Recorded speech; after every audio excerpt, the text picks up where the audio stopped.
They say not every road is on the map. Some are meant to be left undiscovered, left untouched, and most of all, untraveled. My name's Ethan, and I swear to you this is the last thing I remember before everything vanished. This happened during summer break 2 years ago, right before I was supposed to start college. I'd planned a solo road trip across states, something I'd always wanted to do, just me, my car, and a playlist full of 90s rock. My parents weren't thrilled about it, but I convinced them I needed this journey a break before diving headfirst into life. The first few days went great, camping by lakes, sketching in my journal, sleeping under the stars. On the 5th day, I was driving through the back roads of Oregon deep into the pine-covered wilderness.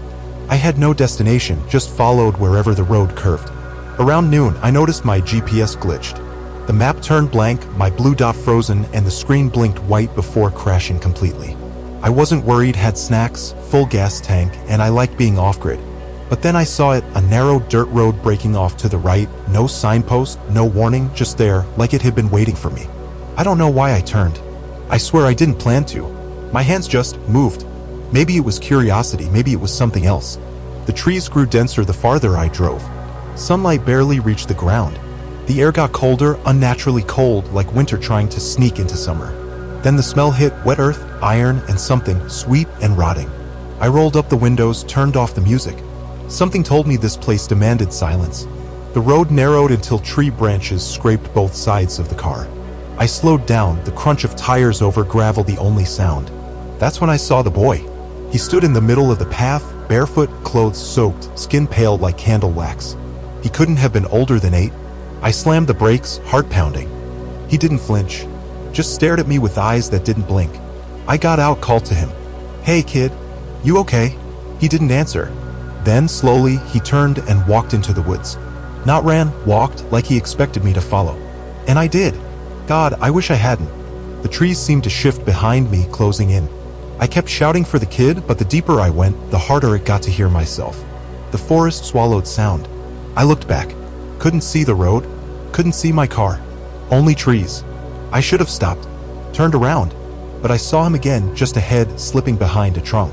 His voice finally came, a whisper right in my ear, though he was 10 feet away. "This is where they wait." My breath caught. I didn't move. The leaves rustled behind me. I spun around. Nothing. I turned back. The boy was gone. Then the forest groaned. Not the wind, not creaking wood. I mean the forest itself groaned like it was waking up. I ran. Branches slapped my face. Roots grabbed at my shoes. I didn't know where I was going, just away. But no matter how far I ran, the trees never ended.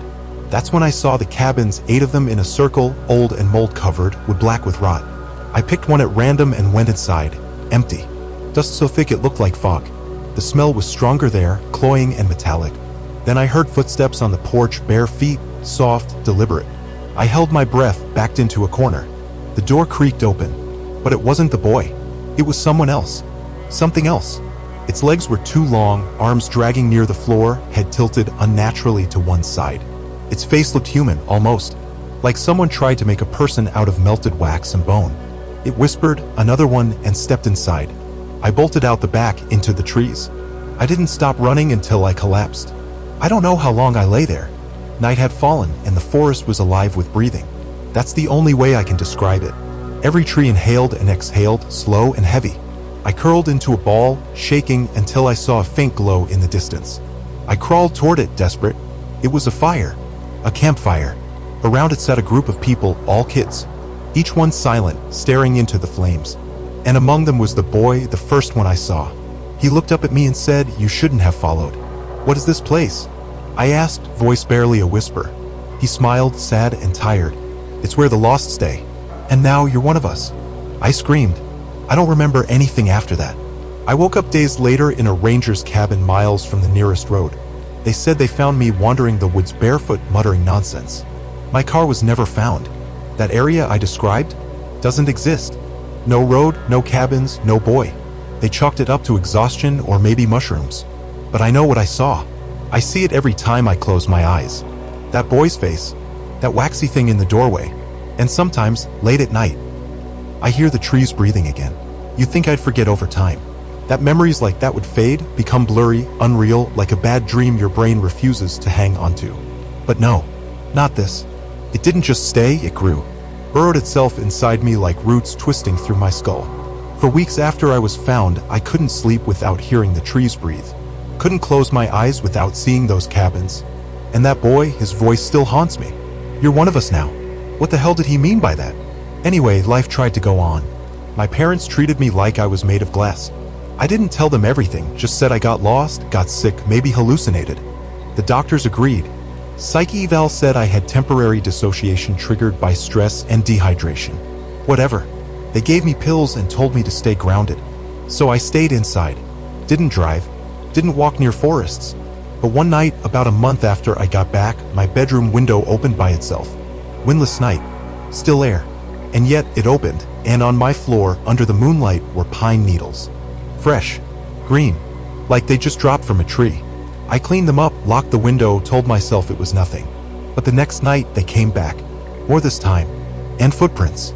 Small, barefoot, muddy, leading from the window to the foot of my bed. That's when I started recording everything. Got a night cam. First night, nothing. Second night, glitch. Third night, I saw it. Around 3:17 a.m., the footage went fuzzy. Then, for exactly 11 seconds, a figure appeared. The boy. Same soaked clothes. Same dead eyes. Just standing in the corner of my room. Then gone. No exit. No movement. Just there, then not. I deleted the footage. I don't know why. Maybe fear, maybe denial. But something in me knew whatever I escaped wasn't done with me. So I did something I swore I wouldn't. I went back, not alone this time. I dragged my friend Marcus into it. He was one of those adrenaline junkies, urban explorer types. Thought my story was badass and probably a cult or some cryptid *T. I didn't tell him everything, just enough to get him interested. We packed supplies, maps, gear, 2 GoPros, and left at dawn. Drove north until we were somewhere in Oregon again. I remembered the general direction, the forest, the feel of the air. And just like before, the GPS glitched the moment we hit that area. The blue dot froze. The map went white. That road appeared, same as last time. No name. No sign. Just there. I should have turned around. I should have left it alone. But I didn't. Marcus laughed, called it the backrooms of nature. He pulled out his camera and started recording. I didn't. I knew better. The trees swallowed us quickly. Marcus joked about how nothing looked this dense on Google Earth. I didn't answer. My eyes were fixed on the road, waiting. And then there he was again, middle of the path. Same boy. Same blank stare. Marcus froze, slowly raising his camera. "Is this your guy?" he whispered. I nodded. "Dude," he muttered, "this is gold." And then the boy moved, same as before, turned and walked into the woods. I grabbed Marcus's arm, tried to stop him, but he was already following. "This is real," he kept saying. "This is something huge." We followed. Deeper. Trees closed in. Sunlight vanished. And then it all changed. The forest bent. I swear that's the only word that fits. The trees twisted like they were leaning in to watch us. The air became thicker, like breathing soup. And then the whispers started. Not voices exactly, just sounds like breathing mixed with sobbing and something like laughter. All around us. Nowhere and everywhere. Marcus spun around, wide-eyed, his joking tone gone.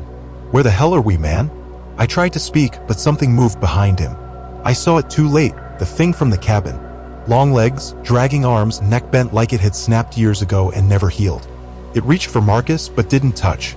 Just hovered a finger over his shoulder like it was tasting his fear. Then it spoke. He brought another one. Marcus screamed and bolted. I chased after him, but the forest didn't let us run straight. Trees moved. Paths looped. We were separated in minutes. I shouted for him until my throat tore. No answer. I was alone again, but this time I didn't find cabins. I found the tree. It was massive. Black bark. Bleeding sap. At its base were dozens of shoes, all sizes, all worn. Some kids. Some adults. And above it, nailed into the trunk, were faces. Human faces. Pressed flat. Stretched like leather.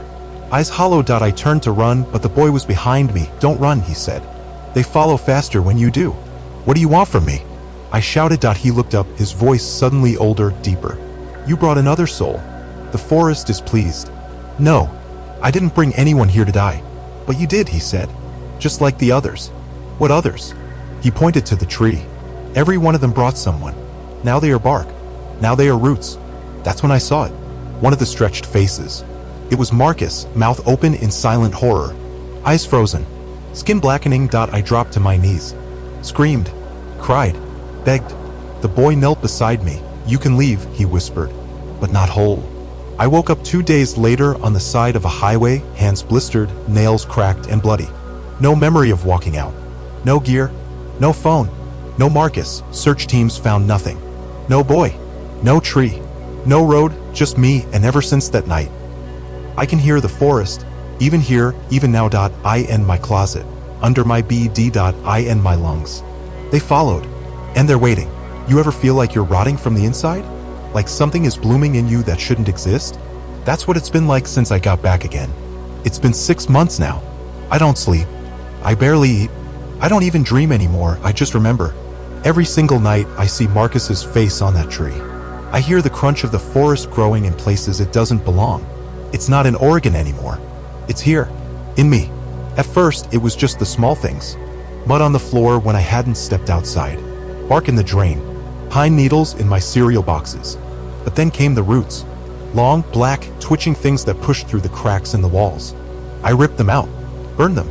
But they grew back faster, thicker, like they wanted to be seen now. I tried to talk to people, my parents, my therapist, even strangers online. No one believed me. They thought I had PTSD, psychosis, brain trauma. And maybe I do. But explain this, I cut my finger last week and sap came out. Not blood. Amber-colored sap. I kept it in a jar for proof. The next day it was gone. Not spilled. Gone. Like it crawled away. And then last night, I heard Marcus. I was lying in bed, eyes wide open, afraid to blink, and I heard his voice clear as day, whispering from the vents. "It's not done with you, Ethan. The roots are hungry." I snapped, packed a bag, drove north. Again, don't ask me why. You already know why. Some part of me never left. Some part of me was still wrapped around that black tree, and it was pulling me back. The GPS didn't glitch this time. It led me there, like it had learned, like it was part of the forest now too. When I reached the same bend, that cursed dirt road was already open, like a wound. I didn't hesitate. I drove straight in. The trees didn't wait this time. They closed the road behind me. I heard them twist. I felt the bark crackle. I didn't even stop the engine. I just left the car and walked. I knew where I had to go. The tree. It didn't take long to find it this time. It was waiting. Taller. Blacker. Its trunk had faces I didn't recognize, dozens more now, all screaming in silence. At the base of the tree was a hole, a tunnel, open and pulsing like a throat. I didn't think. I crawled inside. The walls were wet, covered in moss and skin.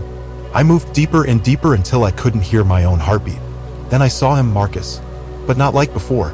He was whole, standing, smiling, but his eyes were black sap. His voice echoed in my head, not my ears. "You came back. Good. You were always meant to." I tried to speak, but my mouth wouldn't open. My jaw locked. My tongue burned. He stepped closer. "We're not victims, Ethan. We're chosen. You brought me here. Now I bring you." The tunnel shifted, opened, and I fell. I don't know how long I fell. Could have been seconds. Could have been years. But I landed in the heart of something massive. A hollow space beneath the earth. The roots were alive, moving, tangled around screaming skulls and bones of people long forgotten. And in the center the thing that owns the forest. Not a tree, not a god, not a monster. All of them. Its body was made of twisting bark, writhing limbs, and hundreds of mouths whispering every name I've ever known.